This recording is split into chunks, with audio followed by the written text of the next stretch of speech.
Today's Bible reading is taken from the Acts of the Apostles, chapter 9, verses 31 to 42, and Gospel according to John, chapter 6, verses 60 to 69. Acts of the Apostles, chapter 9, verses 31 to 42. Then the church throughout Judea, Galilee, and Samaria enjoyed a time of peace. It was strengthened and encouraged by the Holy Spirit. It grew in numbers, living in the fear of the Lord. As Peter traveled about the country, he went to visit the saints in Lydda. There he found a man named Aeneas, a paralytic who had been bedridden for 8 years.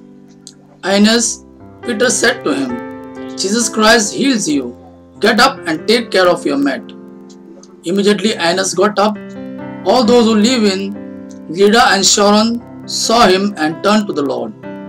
In Joppa, there was a disciple named Tabitha, which when translated is Dorcas, was always doing good and helping the poor.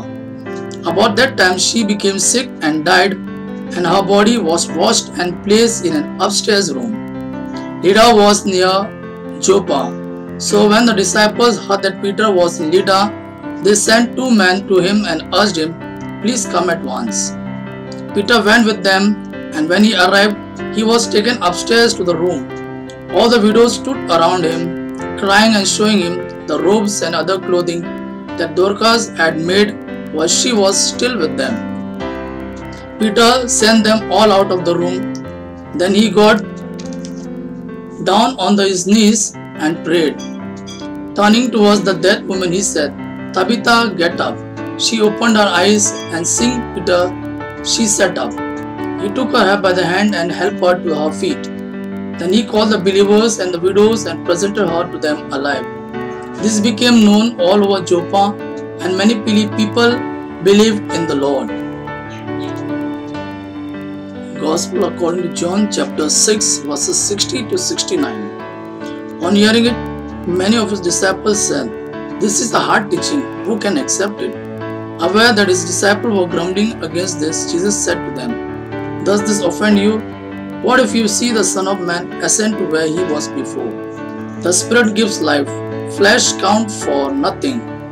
The words I have spoken to you are spirit and they are life. Yet there are some of you who do not believe." For Jesus had known from the beginning which of them did not believe and who would betray him. He went on to say, "This is why I told you that no one come to me unless the Father has enabled him." From this time, many of his disciples turned back and no longer followed him. "You do not want to live too,